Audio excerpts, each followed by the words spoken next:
Hello, hello, hello. Happy Friday, everyone. It's so nice to see you. A huge welcome to today's Lunch and Learn session. Please let us know where you are joining us from today in the chat. We would love to hear from you. My name is Meggie Palmer. I'm the CEO of Pep Talker, and I'll be facilitating today's conversation with the fabulous Kirrah from Ruby Connection. Kirrah, thanks for being here. Thank you so much for having me, Meggie. As I've met many of you in previous sessions, but for those who don't know me, I'm the Senior Manager of Women's Markets at Westpac, and I have the absolute pleasure of running Ruby Connection. These sessions and this community that we're building here just continues to go to strength to strength. So thank you all for your support and sharing your precious time with us here every month. We appreciate it. Ruby is an online community for women. It provides a space where we can get to continue these conversations about the issues that women are talking about, and in particular, building financial confidence and creating a life that we all desire. Today's topic is a convergence of lots of topics that we've covered in the past, including tracking your achievements, negotiating your worth and wealth, and goal setting, to name a few, but all of which they're all available to view on Ruby, Pep Talker. So do yourself a favor and play them back anytime. But today is a really special one. I get to virtually sit down with none other than Meggie Palmer herself, and we get to pick her brain about all of her tips and tricks when it comes to salary success to hopefully close this gender pay gap much sooner than the 26 years that we are looking at here in Australia. So Meggie, with that, it seems we don't have time to waste. So over to you.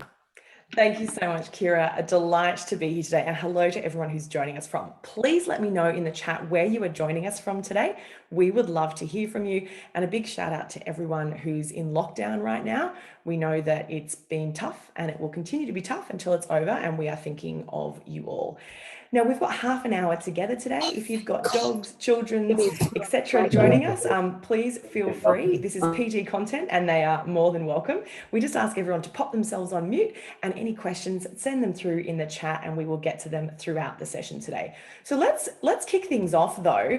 I would love to hear from you all. If I said to you, okay, you have 20 minutes and you've got to go in and discuss your salary. Let me know in the chat, what's one word to describe how that would make you feel? Kirrah, how would you feel if I My heart said just that started beating a little bit faster. I think immediately I'd feel quite nervous. I think if my palms are sweating.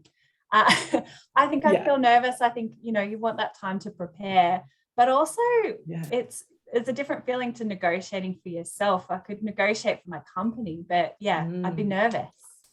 Right, and a lot of comments coming through, Kirrah, with a similar sentiment. Like some people are saying, I'm unprepared. Julia's feeling uncertain. Lynn feels dread. I hear you on that, Lynn. Sudden, not ready to go, like a little bit anxious, very awkward. Yes, Amy.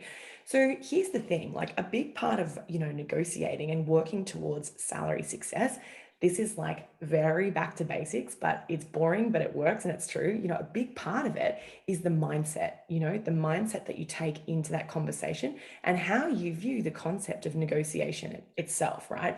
And so one of the things that I find helpful at Pep Talker, the company that I run, we have 60,000 women around the world in our community.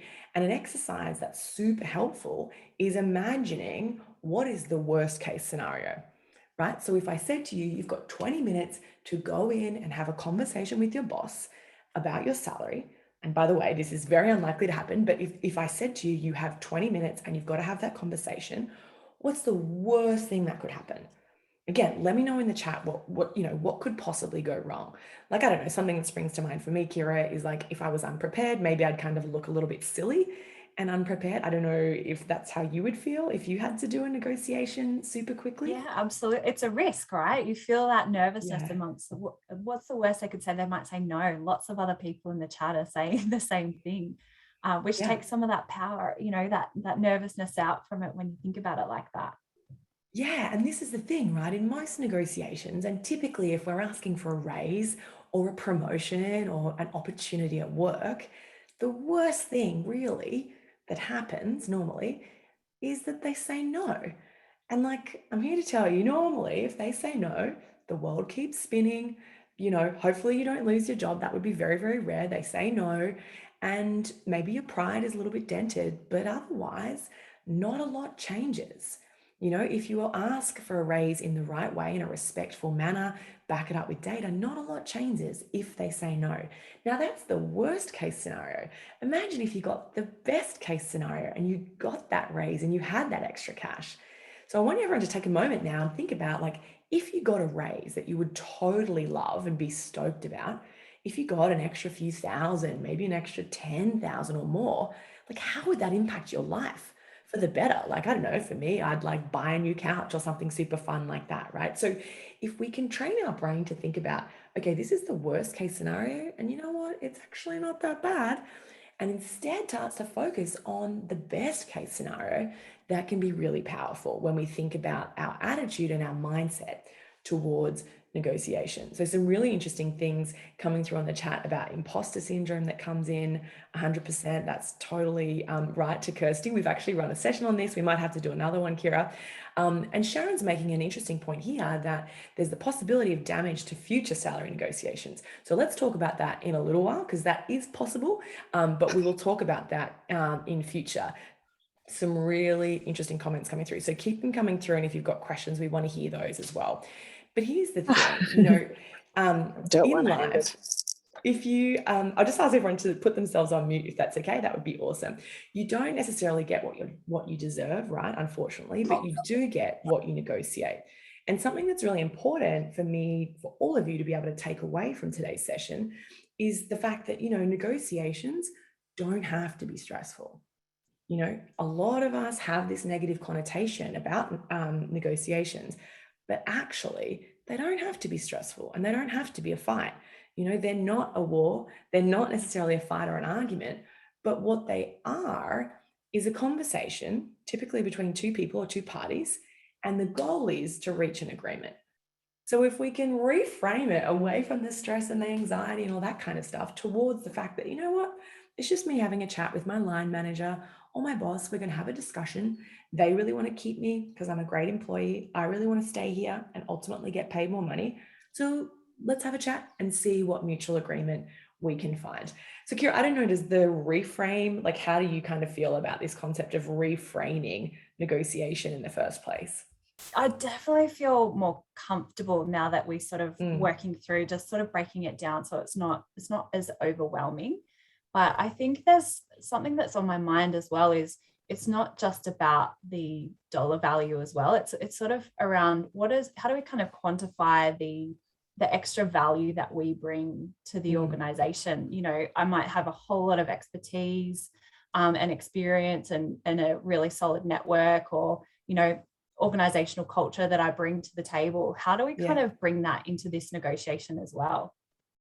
Yeah, and that's the thing, right? Like, there's some really great questions coming through saying, like, do you have to back up why? Do you have to justify? Great question from Hina. Do you have to justify any increase in salary? How do you actually take in data points to have that conversation?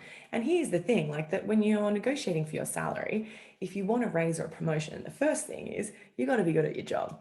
Right? Like, you've got to be good at your job. You've got to be getting results. That's the first thing. If you're not doing a great job, and if you're not really adding value, it's a lot harder to have this conversation.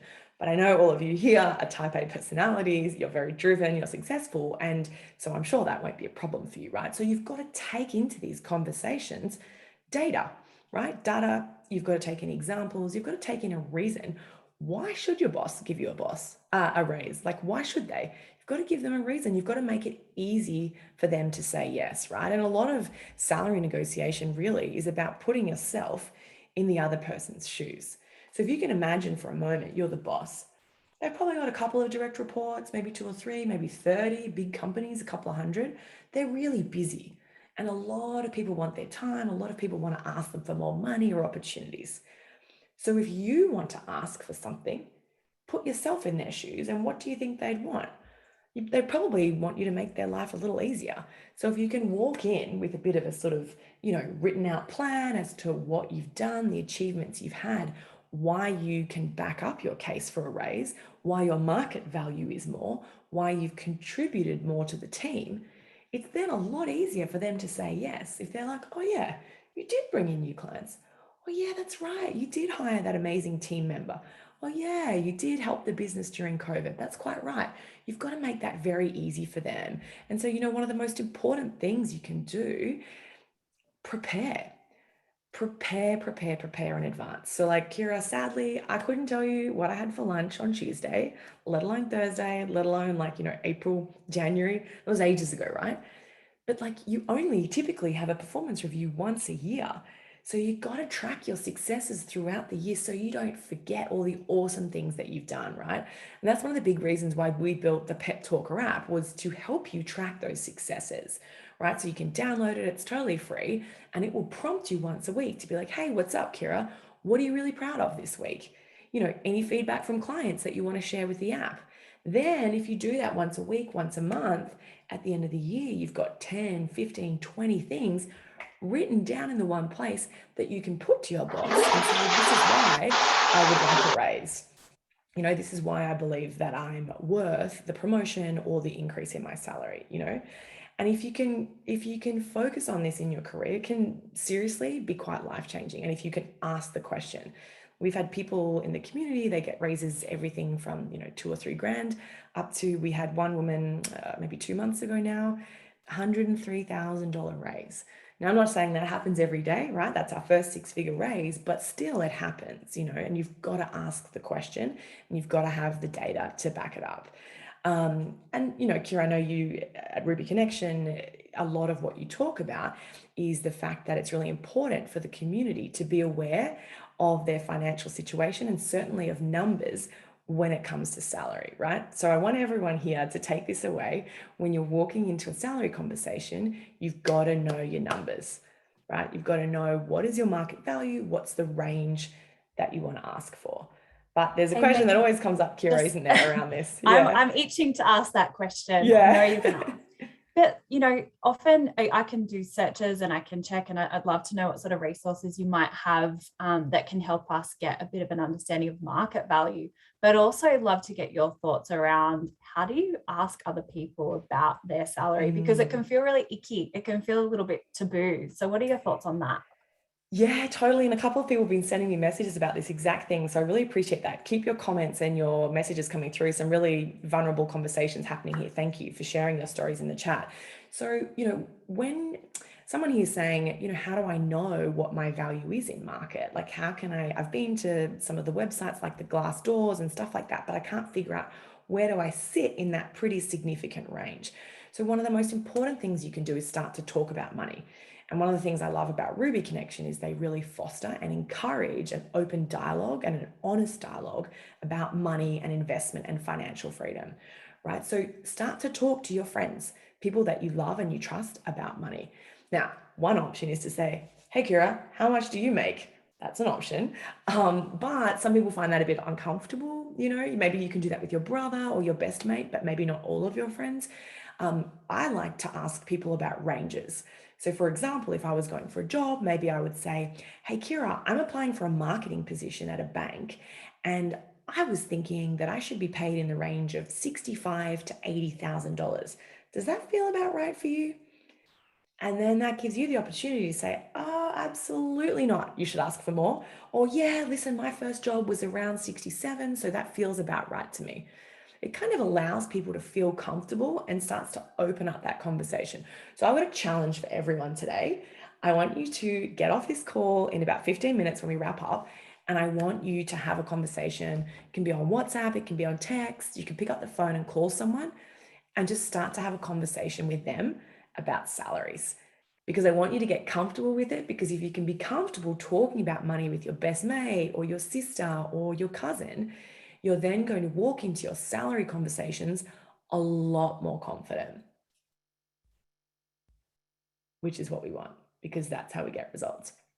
So keep your questions coming through. We're going to wrap up in a couple of minutes and leave you some time for us to answer some questions. When you think about what that range looks like, right? So if you're going for a job, what should that range be? Someone's made a comment in the chat that their company has pay bands, right? That there's different pay bands within different roles. That's quite best practice. So I really like it when we see pay bands in companies, because that provides a level of transparency. which is helpful to closing the gender pay gap, which we, I suppose, I don't want to say celebrating, but are commemorating, I guess, on the 31st this year, which is Equal Pay Day in Australia for 2021. Unfortunately, that gap has widened. No thanks to COVID, but we're hopeful that today we can help make an impact. So when you think about what are those numbers you should be thinking about, there's 3 different numbers you need to have written down before you go into these conversations, right? And they are your wish, want, and walk numbers, WWW. So your wish number is that crazy figure that you feel quite uncomfortable saying out loud. Like, oh, really? Me? That much money? Ugh. That's your wish number. So I want you to think about that. Whatever number you think, just add GST onto it, right? Just go a little bit higher, just creep a little bit higher. I want to push you there. The want number is the number where you're like, do you know what? That's really fair and reasonable. I'm compensated well, I'm happy to work hard. That's a good amount of money for the work that I do. And then your walk figure is the number where you say, do you know what? Nah, I'm worth more. I'm either not going to accept the job or I'm going to start looking for another one. Someone asked me in the chat, what should they do if they don't get the raise that they want? If you feel that offer is below your walk figure, then I would encourage you to start talking to recruiters and start looking for other opportunities, because you want to feel valued in the workplace so that you can give 100% to that workplace, right? But it's kind of hard to figure out what should that number be. So, recruiters are your best friend. Pick up the phone, jump on LinkedIn, get some numbers of recruiters in your industry and just give them a call or send them an email, right? They want good candidates. You want to understand your current market salary data. So there's an opportunity for a great conversation there. The other thing you can do is there's these bunch of websites that we'll share with you after this conversation as well. There's a bunch of different websites that you can go on. They're going to give you pretty big ranges. Sometimes you'll get a range from 50,000 to 200,000. It's not so helpful, right? So at that point, you need to be talking to other people and getting their advice as to what number is realistic for your industry, for your years of experience and the city that you're living in. Another great question has come through from someone who said that her boss has said that there's no more money in the budget. There's just no more money in the budget to be had this year. Now, some of you may be hearing that this year because of COVID and the economic situation, right? If you hear this, all is not lost. There is still an opportunity for you to negotiate value, because value doesn't always have to be cash. But again, we talked earlier about putting yourself in your boss's shoes. Sometimes there is no more money. Sometimes that's an excuse, but sometimes there's no more money, right? There just isn't. So it's up to you to get creative. You've got to think outside the square, right? And you've got to walk into these negotiations with some of those mental gymnastics done in advance. Because in any salary negotiation, they can either say yes, no, or maybe. Like, we can basically hypothesize that now. And so it is up to you to think creatively in advance, because your boss is busy. They might not have time. So some of the things, there's non-monetary things that you can ask for in a negotiation, to the questions that we've had through who've asked about that, right? And one of those things that's really helpful to negotiate that doesn't necessarily cost the company money, but that is of a great benefit to you, is something like extra annual leave. When I was a journalist, this was something that I often negotiated, was if they didn't have the money I wanted, I would negotiate for 2 weeks extra annual leave. I loved going on holidays. The boss was happy to give it to me. It didn't come off the line item to salary. So that's something that you can ask for. Sometimes you can ask for an increased title. Maybe if there's no more budget, perhaps they'll give you a direct report so you can start to get some management experience. Signing bonuses, equity, all those kinds of things, right? Bonuses based on your incentive structures, performance, all that kind of stuff are some other things that you can negotiate as well that don't necessarily come out of the salary budget within a business. Is this something that you've ever had to do in your career, Kirrah? Oh, look, I think it's something that I don't think I've been as organized as having maybe some of these ideas in mind, if I'm brutally honest, but certainly something I will keep in mind for the future. The other thing that just keeps springing to my mind, though, is for those of us who might not have regular annual reviews or regular formal meetings, maybe something else we might be able to think about. And actually, I'd love to think about how we can kind of initiate that kind of conversation with our boss. But also maybe a question to ask as well, if you do get a no, is Yeah. when is the forecasting for next year? When are you setting those budgets for REM reviews and that sort of thing for the following year, so you don't miss out again? That's really smart. And he has made a point in the chat as well, saying that what if your boss gives an excuse about, oh, there's tighter margins, or like 20% pay cut because of COVID, all those sorts of things, right? So listen, it's been a tough year and we hope that it gets better, but who knows how long it's going to take, right? So we appreciate the constraints that some businesses have right now. Having said that, you're still within your rights to put in place some boundaries. So for example, one of our clients at PepTalkHer was asked to take a 20% pay cut. And our advice was, okay, if that's across the board and that's what the business is doing, you can say something like, I am here to support the business and, you know, I am invested in the success of the business and I'm happy to do this as an act of good faith. I would love to schedule a follow-up conversation in 6 months' time so that we can review this based on the performance of the business. Right? So no problem, COVID happens, everyone's stressed, that's fine. If the business's success is back on track or the trajectory is okay, it's reasonable for you to, within 3, 6, 9 months, to ask to have that reviewed, right? And to your point, Kirrah, if you don't have a regular performance review conversation scheduled, create your own. You know, maybe you could be proactive and send your boss a recurring quarterly calendar invitation for a one-on-one catch-up. You know, you could say, hi, Sarah, I'm sending you a calendar invite so that we can catch up quarterly for a deep dive on any performance feedback you might have for me. It shows that you're proactive, it shows that you're invested in your performance, and it also gives you that time in their calendar to have some of those honest and frank conversations, which I think is really important as well. You know, we talked a lot about putting yourself in the boss's shoes. This can be a helpful framework if you're preparing for a negotiation, which a lot of you are, which is very exciting. Think about, what do you want, right? And what do you want to avoid? And then think about, what does your boss want and what do they want to avoid? They might want to avoid losing you, for example. Maybe you've got some great relationships. Maybe you bring a great contact book to the business. Maybe you work in a male-dominated industry and you're a senior female leader and you know that it's important for them to keep you in the business because you are an amazing leader and role model for the organization. So just think about that beforehand, do some of this preparation, and that will help you frame the conversation when you're sort of going through these conversations in person. We could talk about this all day, couldn't we, Kirrah? But we're getting a lot of questions through as well. I think one other thing that comes to mind as well when we're just thinking through some of those points there is that we're all busy. Our bosses are busy. The bosses' bosses are busy. We want to make it really easy for them to go in and advocate for us, because they might not be, at the end of the day, the person that signs off on, yes, you're getting that pay rise. They might have to go into bat for you. So we want to make it really easy for them. Totally. And to your point, like, yeah, sometimes your boss would love to give you a raise, but they've been told by the CFO, absolutely not. Like, we don't have any more budget. And your boss's hands might literally be tied. And so it's kind of having that understanding of what's going on. And to your point, Kirrah, like presenting your boss with information that says, you know, here's my list of successes, here's the amount of revenue I've contributed, or here's the amount of SEO I've improved, or the increased percentage engagement, whatever your metrics are for your company. Put it in writing and make it really easy for them to forward it up the chain, because maybe the CFO sees it and says, oh, wow, whoa, they brought in $2 million of business. Yes, give them the $20,000 raise, no problem. Or no, we can't do that, but let's put in place a new bonus structure so that we can keep that talent. You know, so get creative. They might say no. That's okay. It's okay if they say no, that's their prerogative. And then it's your decision if you decide to look elsewhere or if you decide to stay. But if you don't ask, you'll get into a situation like one of my clients.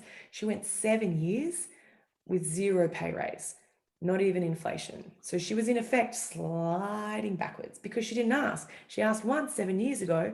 She's like, no, I can't ask. And I was like, why not? She's like, I did that 7 years ago and they said no, so I just don't ask. But if you ask every year and if you back it up with success and wins that you've had, it's very hard for them to say no, no, no, no, no 7 times in a row, right? So that's why you've got to be really proactive about it. Maggie, there's a question in there about at what point in your salary conversation, your annual review, that you bring up salary. I'm just thinking about the actual process of, you might know you have a meeting coming up. Should you give your boss a heads up that you're really interested in talking about reviewing your salary, or should you sort of highlight that in the conversation itself? What's the best approach? I think a part of this is sort of reading the room a little bit, right? So we've all had those bosses who they do not like surprises. They don't like it. And then you've got other bosses who don't read their emails and like it's just better to raise it in person, So I think that's a decision for you based on their personality, but it's super easy to just send them a meeting invite, for example, and say, hey, Susan, I'm really excited to have our conversation later this week. Really keen to discuss my performance for Q4, my compensation moving forwards, and any budget for new hires on the team. So you could do something like that, include it as part of an agenda. If it's a really serious conversation and they've had some back and forth, you might want to just send them a calendar invite for compensation review conversation. Just there's no shame in talking about this, right? Like that's completely fair and reasonable. Bosses know that compensation is part of their job to have that conversation. So you should feel within your rights to lean into that. And I just want to acknowledge, Kirrah, as well. There's been a question here from Ashia saying that they've read the research about how the way men and women are treated in negotiations is quite different. And you're quite right. I believe it was the Harvard Business Review that published this research. So what we know is very important. Unfortunately, I wish that, it didn't matter how we had these conversations, but the reality is that unconscious bias is real. We know that it exists and it certainly happens in negotiation, right? So if you want to put your best foot forward and if we want to try and sort of account that out as much as possible, it's important when we negotiate to frame things in the positive, So rather than saying, oh, I'm so annoyed, I haven't had a raise for 3 years, this is outrageous. That's one way. Or you could also say, listen, over the past 3 years, you can see from the data that I've achieved X, Y, and Z. I'm really proud of A, B, and C. With that in mind, I think the compensation that reflects my value sits 20% higher than where I am. So it's just a slight tweak. It's saying the same thing, like pay me more money, I'm amazing, but it's just framing that in the positive. Again, I wish that this wasn't the case, but if we look at the research, it shows us that being more positive and framing it with that attitude leads to better outcomes, particularly for women.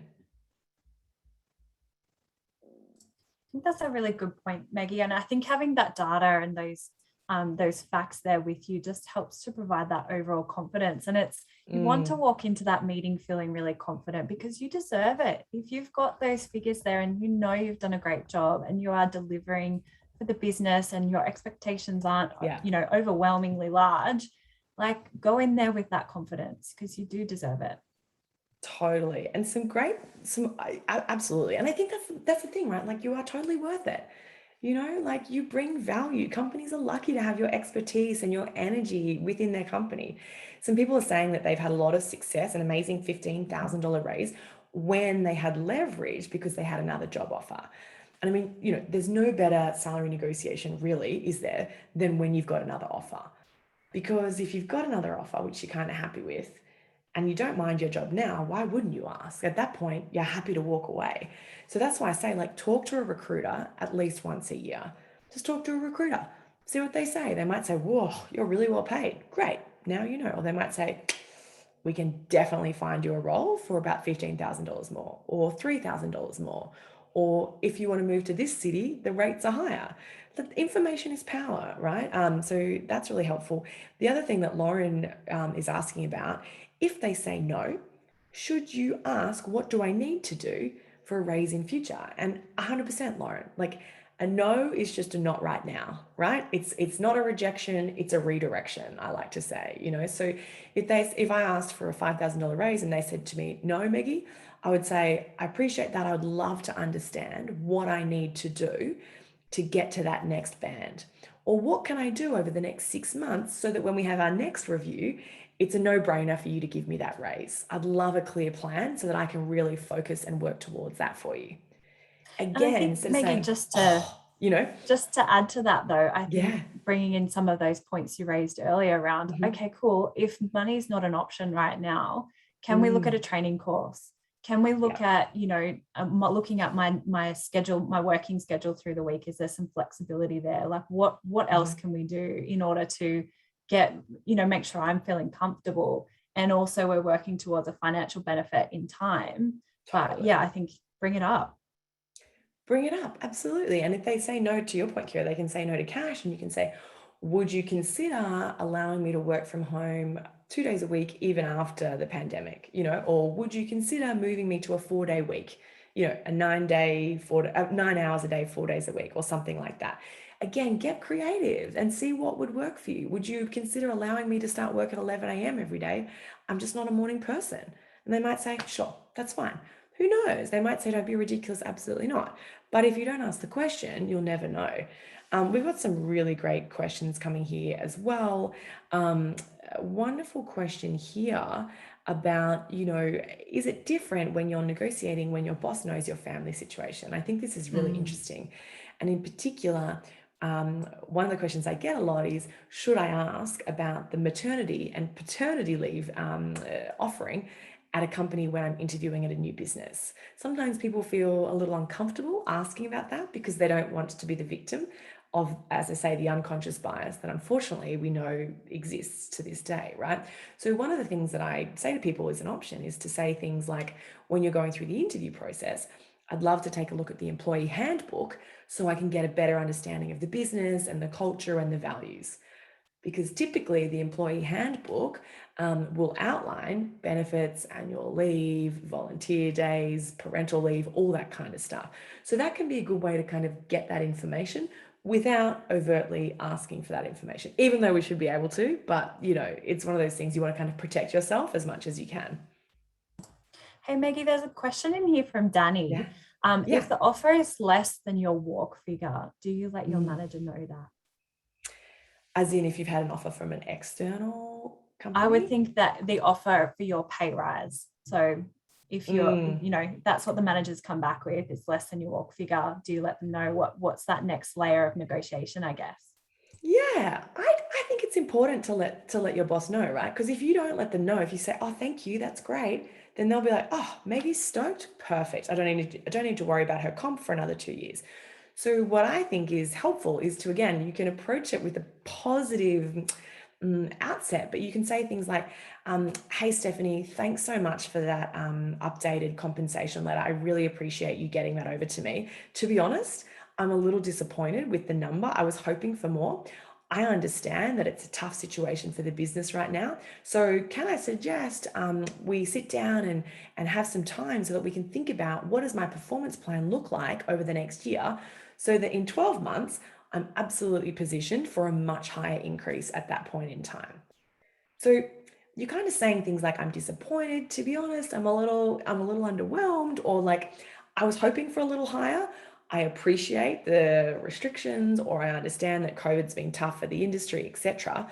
It's kind of making them aware that you kind of think that you're worth more. You're happy to work hard for that figure, that's okay. But you're putting them on notice to say, in future, don't just set and forget me, because I will be asking for my worth, which is important. Hina's just asked if you could do the negotiations for us. I'm all for that. You don't need me. You're an absolute not after guru, this session. No doubt. We're all feeling really confident now. Well, I think that's a wonderful note for us to wrap up today, Kirrah. And, we've given you a call to action. I want you to let us know. Let me know on Instagram at Pep Talker. Have a conversation. Like, I want you to text a friend, jump on the phone to a friend, LinkedIn message a friend about money and salary today, right? And the next time you go in for your raise conversation, I don't want you just wandering in there like 5 minutes. What am I going to say? No, we are going to prepare 7 days out, ideally sooner, because you're going to be tracking all of your wins in the Pep Talker app.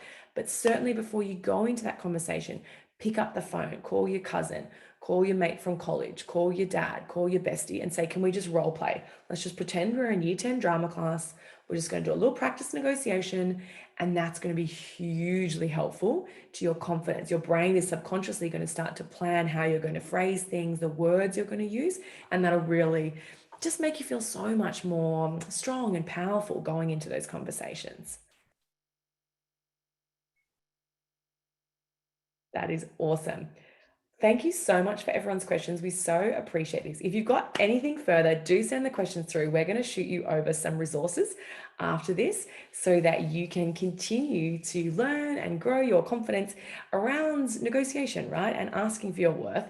We'll share those websites that will help you have an understanding of your value in market as well. And, as I said, talk to recruiters.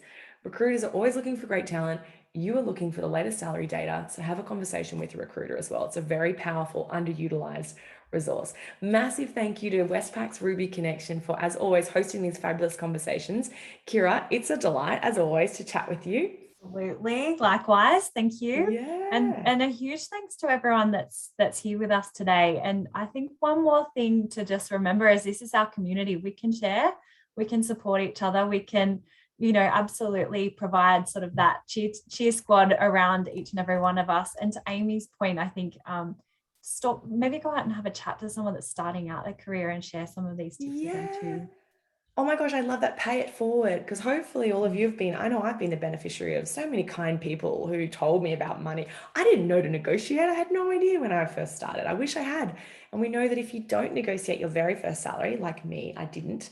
The statistics say that I'll retire with $500,000 less, thanks to compound interest and superannuation, whatever, because of that one decision, because no one had told me. So I would love all of you to tell your little sisters, your cousins, your friends, your kids' friends, that when they're going their first job, like, please negotiate, at least ask the question. Even if they say no, you're starting to flex that muscle and get that negotiation muscle much stronger for future conversations as well. It has been a delight. Kirrah and I would love to connect with you on LinkedIn, by the way. So please drop us a note on LinkedIn and stay in touch. We would totally love that. And we do these sessions every month. So Ruby Connection at Westpac run these conversations every month. We're having an amazing conversation next month, particularly around mental health and how everyone's coping in the current situation. And again, condolences and thoughts with everyone who is in lockdown right now. But we really hope that today's session has helped you have some advice and some tips to take into your next salary conversation. The YouTube page has a heap of extra resources. There is a link to the survey. We would love your feedback for future conversations and ideas that you might have for things we can facilitate in future. And yeah, let's stay in touch. It is a delight. My name is Meggie Palmer. This is the fabulous Kirrah from Westpac. She's awesome. You should find her on LinkedIn, and please find me as well. Let's stay in touch, and we will look forward to seeing you next month at our Lunch and Learns. Thanks so much for joining us, everyone. Bye. Thanks, Meggie. Thanks, everyone. Bye. Thanks. Bye. Cheers. Bye.